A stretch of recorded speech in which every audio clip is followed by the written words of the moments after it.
Welcome to Mr. Kenyon's studio. In this episode, we're going to be reading some music together.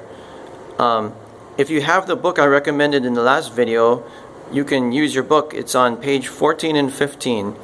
We're going to be doing the warm-up on page 14, and then there's 3 different songs on page 15. And we're going to say the letter names of the notes, but then also for the last song, Ode to Joy, we're going to say the direction that the notes go. Okay, as I talked about in the last video, whether the notes go up or down or stay the same. And I'm also going to explain skips in this video for you. So I'll see you there.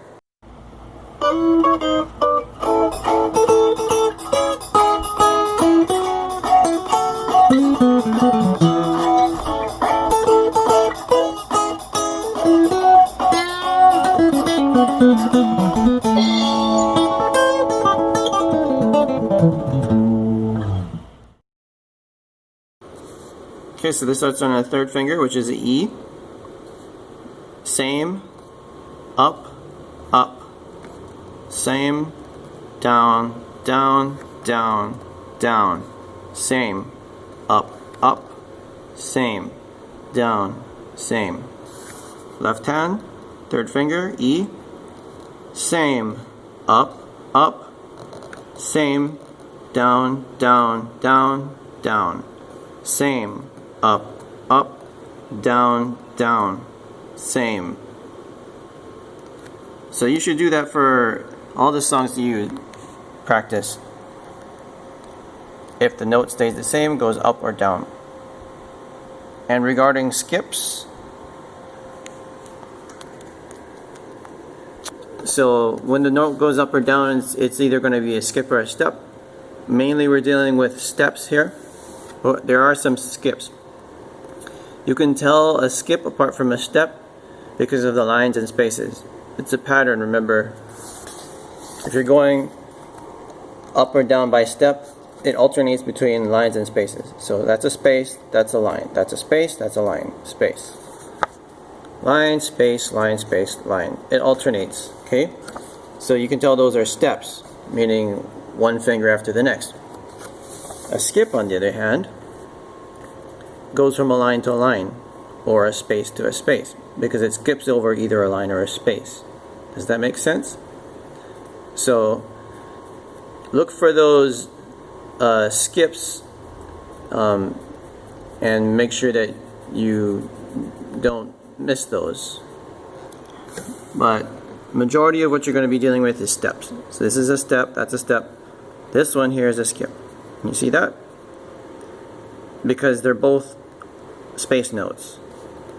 It alternates here, space, line, space. Here we have space, space. They're both spaces, so it skips over a line. Same, step up, skip down, skip up, step down, step down.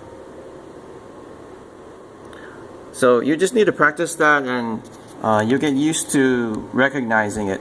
Then later on, you have to learn to recognize intervals, which is there's different types of skips, right? There are small skips and big skips.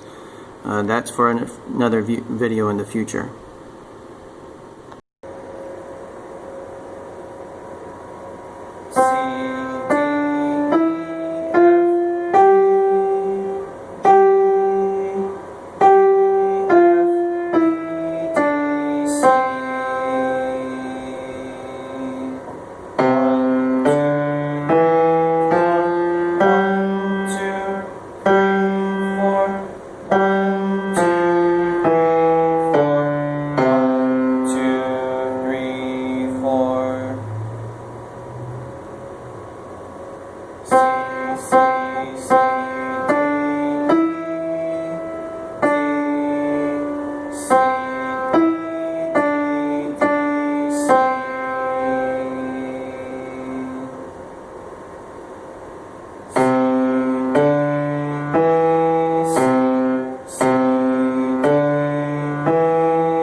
Well, thank you for watching, and I hope that this helps you with your reading music. Again, it's a journey. It's not going to happen overnight. There's a lot more involved here, but this is the basics of learning how to read music. And of course, most important thing is you got to practice. Practice doing it, and you'll get better at it. So happy practicing.